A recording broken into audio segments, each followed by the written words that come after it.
आज मैं थानू वीडियो एक बना के दिखा रहा और वीडियो जी है ना जी एंड तक देखनी। अज एक थानू नवी चीज़ मैं विखानी अज, और चीज़ भी ऐसी कि तुसी जिहड़ा ना जी देखिया होगा कि आम लोग जिहड़े उन्होंने कोट कोट के पींदे ने, अज थानू दिखानी है। इस इलाके जो बहुत होंदी है सड़कों के उत्ते खड़ी, सारा कुछ सारिया सड़कां जिहड़ियां भरियां पईयां ने। पहली गल तो देखो सब्जी लाई असीं, साड़ियां लगियां जी बल्लां काली तोरी दियां, ये काली तोरी दियां बल्लां ने, यह भी काली तोरी दी बल है। हाँ जी, ये खीरे ने साडे, जिहड़े ए खीरे ने, देखो फुल लग रहा है जी, ए देखो फुल लग रहा है जिन्होंने असीं खीरे कहने और खांदे असीं सलाद दे विच। ये वो खीरे ने। हाँ जी, यह फिर काली तोरी की बल है, यह जामनू का बूटा, यह बेरियां लगियां ने, यह बूटे दूसरे लगे शो शपटे वास्ते। हाँ जी, इत्थे हुण थानू जिहड़ा ना जी दिखाने यह साडा बगीचा जे, यह साडे सारे दफ्तर दियां लगियां, सारे दरख्त ही दरख्त लगे हैं। देखो बड़ी प्यारी हवा चल रही, बड़ा प्यारा मौसम है, बहुत ही प्यारा मौसम है। हाँ जी,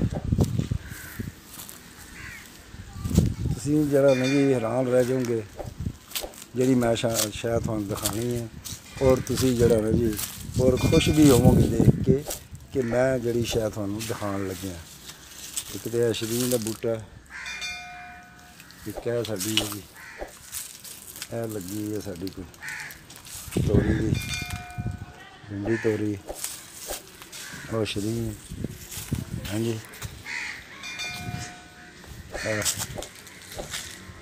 लौन थानू असी जड़ा जी दिखाने जिहड़ी गल मैं थानू कर रहा सी कि थानू कोई शै असी दिखावांगे इंशाअल्लाह ताला।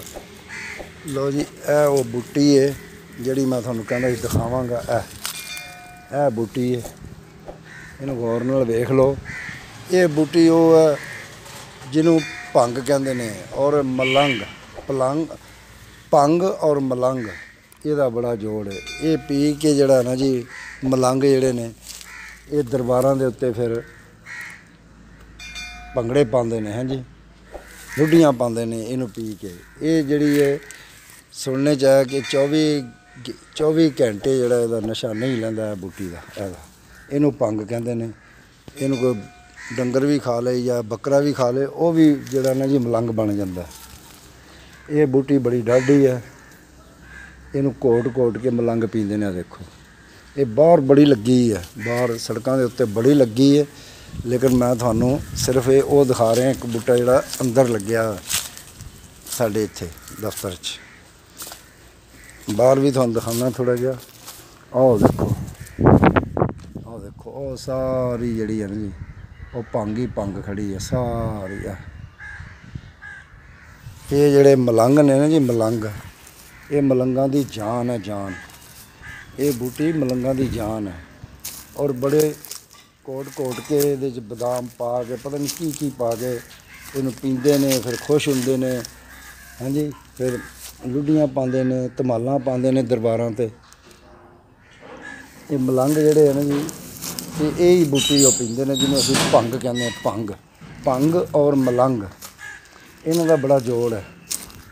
हाँ जी, इनू तुसीं पीओ ना, मैं तो यही मशवरा देवांगा जे किते मिल भी जाए इनू मत पीना, क्योंकि ये बड़ा 24 घंटे जिहड़ा इंसान नूं उठण नहीं दिंदी। ते मेरा तो मशवरा यही है थानू कि मिल भी जाए और कोई पिलावे भी तो मत पियो। ये बड़ी जड़ी है ना जी डाढ़ी है बूटी। ये 24 घंटे जिहड़ा थानू इस कोई नहीं उठन देना। आराम नाल फिर नज़ारे लाओगे अगर पी ली तो 24 घंटे जिहड़ा चक्करां च पे रहोगे। जमा कहते आसमान भी घूमदा, जमीन भी घूमदी है, तो बंदा कहता मैं हुण मरिया हुण मरिया।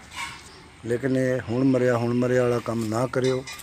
मेरी यही नसीहत है थानू कि तुसीं मेहरबानी करके इहदे नज़दीक भी ना जाओ।